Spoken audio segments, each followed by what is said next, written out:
گود لی ہے، اس نے ڈاکٹر کی ہدایت کے مطابق دودھ پلاتا ہے، کیا اس بچی کو اس کی ماں کا دودھ پلانا لازم ہے؟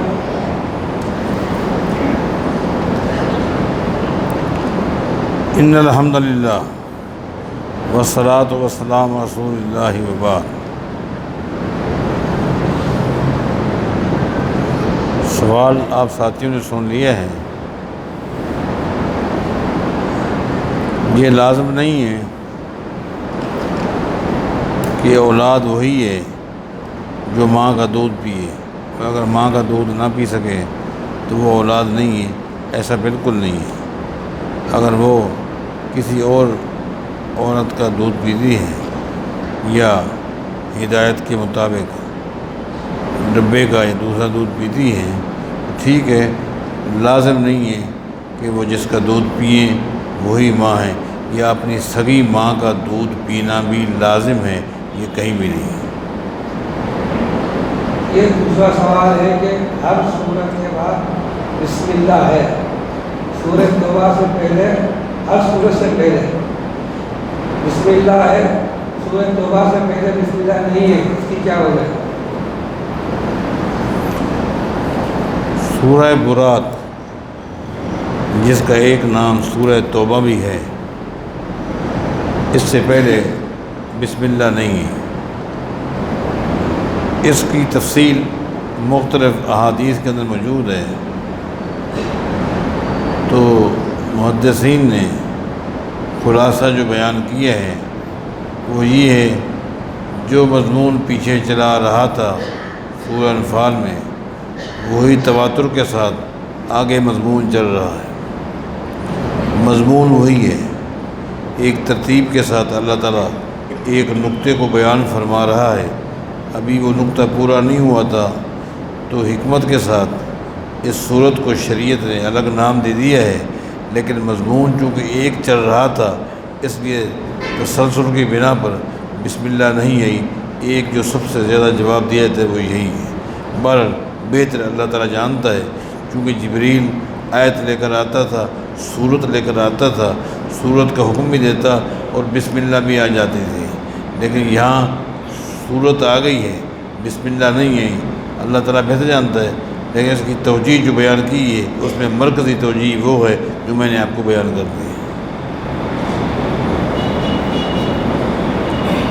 یہ سوال ہے، چند سال پہلے کسی نے خطبہ میں کہا تھا کہ اگر وضو میں چہرہ 3 بار دھونا ہے لیکن غلطی سے زیادہ مرتبہ دھو لے تو وہ شخص جہنمی ہے، تو یہ بات صحیح ہے اور ایسا کون سی حدیث میں ہے؟ غلطی کا اگر اس عالم نے، یہ سسٹم آپ کا آج لگتا ہے صحیح نہیں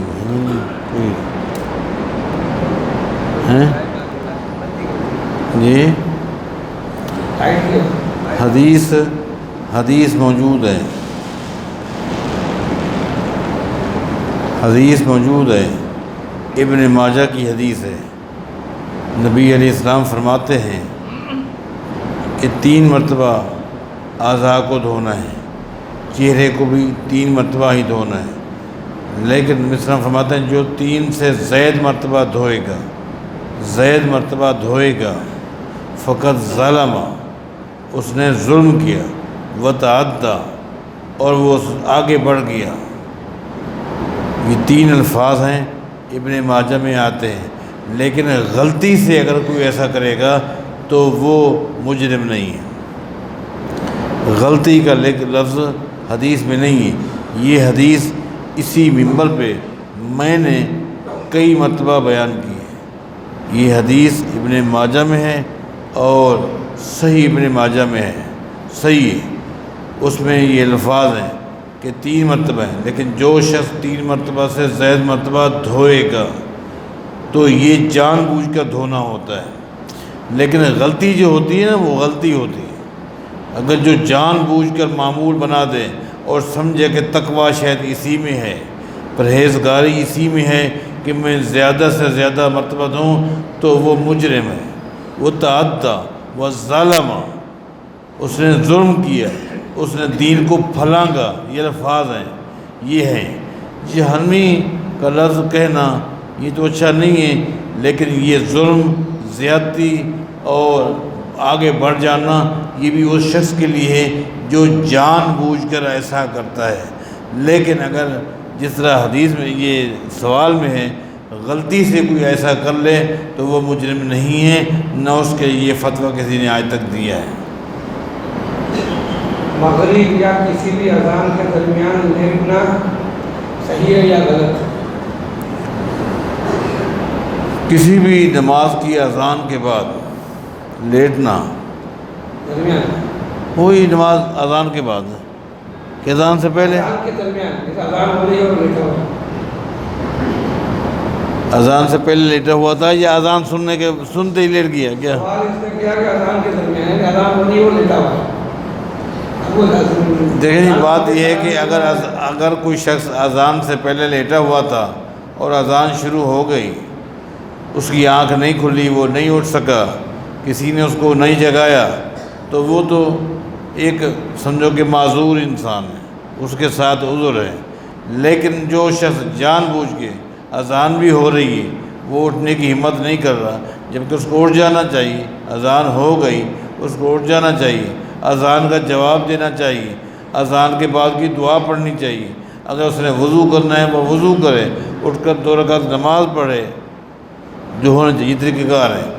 لیکن اگر کوئی شخص اذان سنتے ہی لیٹ جاتا ہے اور اذان لیٹ کر ہی سنتا رہتا ہے اور اذان کے بعد اٹھتا ہے، تو اگر وہ سمجھتا ہے کہ یہ میرا عمل صحیح ہے تو اس طرح کا عمل حدیث سے ثابت نہیں ہے۔ نماز کے آخر میں ہم جو سلام کرتے ہیں تو وہ ہم سلام کسے کرتے ہیں؟ نماز میں السلام علیکم ورحمۃ اللہ جو ہے، ہاں، سلام کے ساتھ نماز کی تکمیل ہے۔ نماز کی تکمیل السلام علیکم ورحمۃ اللہ ان الفاظ کے ساتھ ہے۔ اب سوال یہ ہے کہ یہ سلام ہم کن کو کرتے ہیں؟ ایک حدیث میں اہل ایمان کا بھی ذکر ہے، ایک حدیث میں فرشتوں کا بھی ذکر ہے کہ فرشتے، اللہ تعالیٰ کے فرشتے ہوتے ہیں، وہ دائیں بائیں موجود ہوتے ہیں، دائیں بائیں اللہ کے فرشتے موجود ہیں۔ اس سلامتی میں فرشتے بھی آ جاتے ہیں، اہل ایمان بھی آ جاتے ہیں، اور شریعت میں چونکہ اللہ کے نبی نے ہمیں حکم دیا ہے سلام کا، ہمیں تو اللہ کے پیغمبر کی اتباع کرنی ہے۔ نبی صاحب نے فرما دیا، ہمیں اللہ کے پیغمبر کا فرمان کافی ہے کہ پیغمبر کا فرمان ہے اور پیغمبر کی سنت پہ عمل کرنا ایک مسلمان کی ذمہ داری ہے۔ یہ کسی ساتھی نے مشورہ دیا ہے، شیخ صاحب جو ذات فرمائیں کہ آج کل مساجد میں مختلف سفیر آتے ہیں مدرسے اور مسجد کے چندے کے سلسلے میں، مسجد والے کسی طرح ان کی کاغذات جانچ پڑتال کرتے ہیں، مگر آج کل بہت آسانی کے ساتھ جعلی کاغذات اور مہریں بن جاتی ہیں۔ کہیں اصل حقدار کے بجائے جعلساز لوگ مسجد میں آ کر لوگوں کو بیوقوف بنا کر چندے کی مد میں کافی پیسہ بطور لے جاتے ہیں۔ میرا مشورہ ہے کہ صرف ذاتی جان پہچان والوں کو ہی مسجد میں چندے کی اجازت دی جائے۔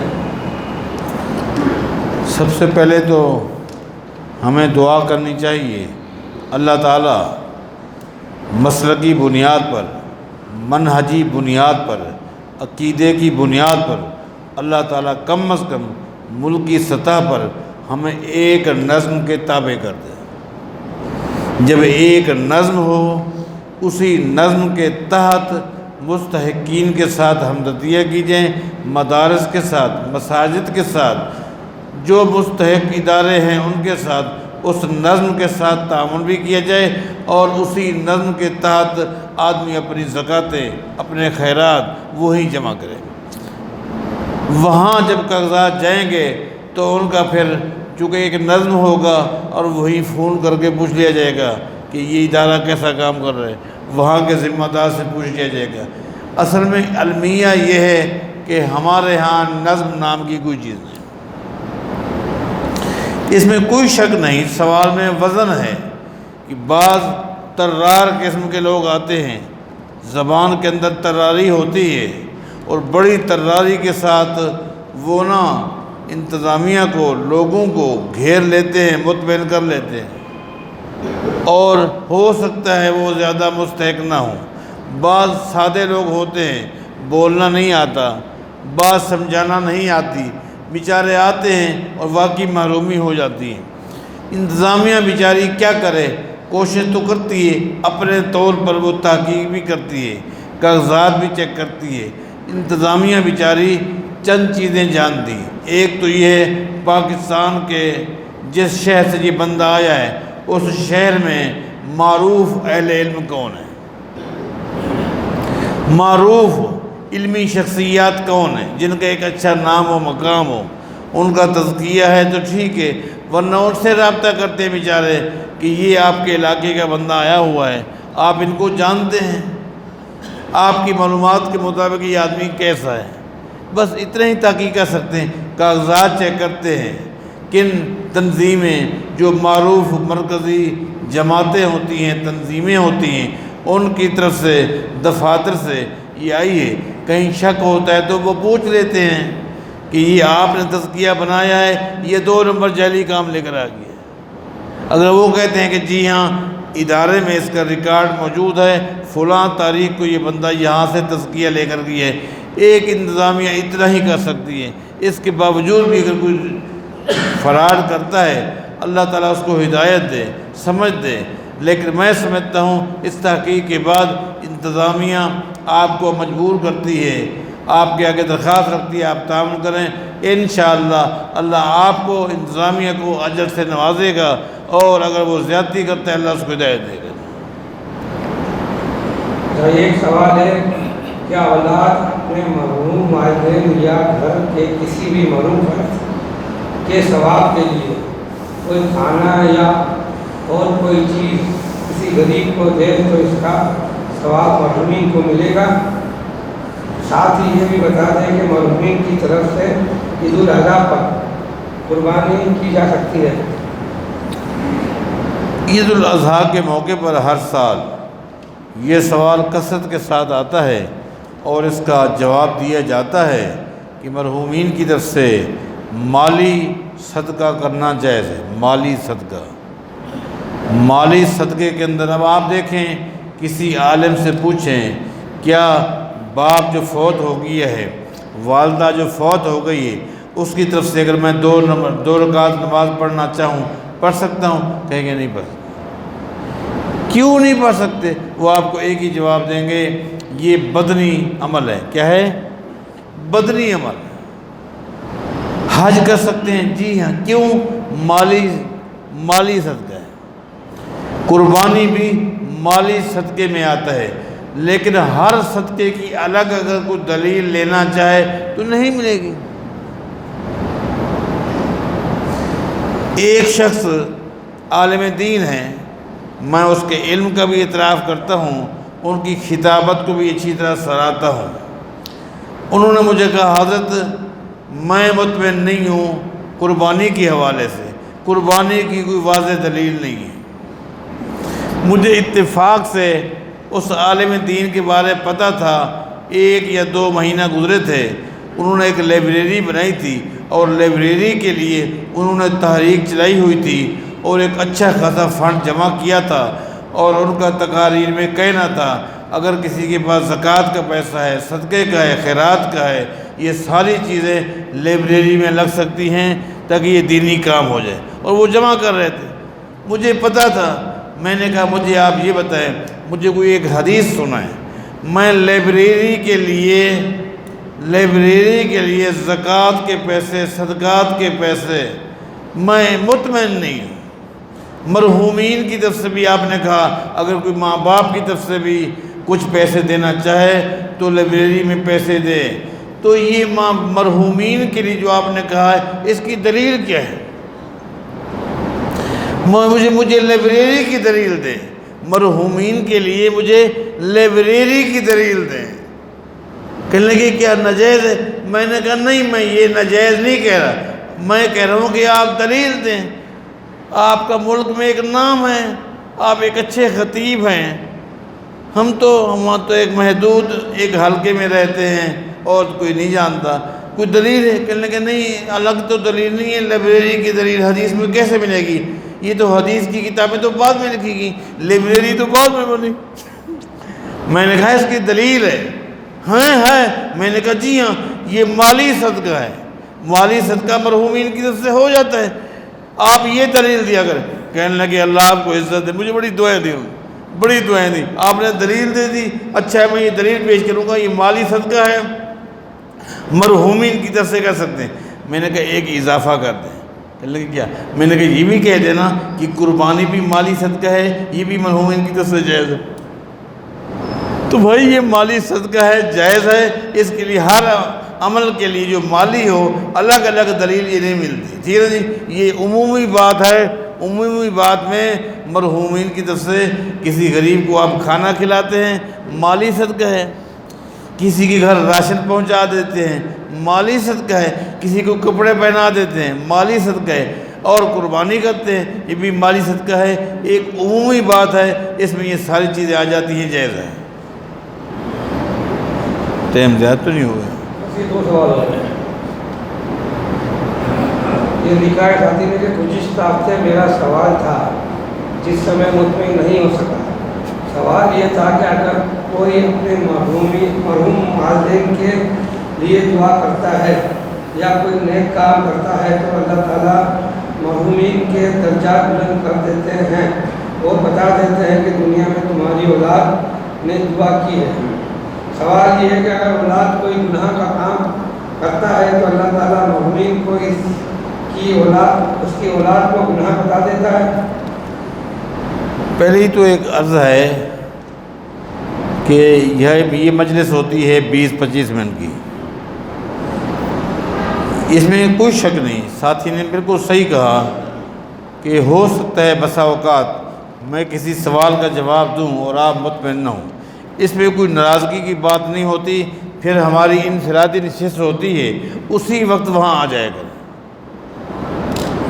کہ وہ جو آپ نے جواب دیا تھا میں مطمئن نہیں ہوا، تسلی ہو جائے گی۔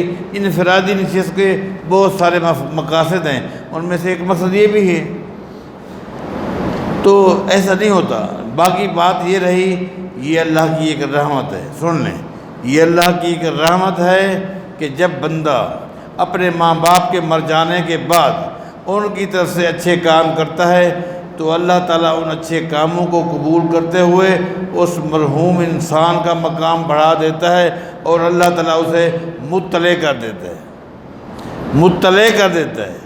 اطلاع دینے والا اللہ تعالیٰ ہے کہ تیرے مرنے کے بعد تیری اولاد نے یہ نیکی کی ہے، تیرا مقام بڑھ گیا ہے، لیکن یہ اللہ کی رحمت ہے۔ لیکن اگر اولاد گناہ کرے، اگر اولاد اس مرنے والے ماں باپ کے بعد گناہ کرے اور ان گناہوں کو اللہ تعالیٰ اس مرحوم کو بتا دے کہ تیرے بیٹے نے یہ گناہ کیا ہے اور اس گناہ پر بھی اس کو پھر جہنم کی طرف اللہ تعالیٰ دھکیل دے، یہ اللہ کی رحمت نہیں ہوگی۔ اللہ تعالیٰ کی رحمت جو ہے وہ غالب ہے، وہ غالب ہے۔ اگر اولاد گناہ کرتے ہیں اللہ تعالیٰ گناہ کو مرحومین تک نہیں پہنچاتا، یہ اللہ کی رحمت ہے۔ آپ اگر اللہ کی رحمت کو چیلنج کرتے ہیں تو الگ بات ہے۔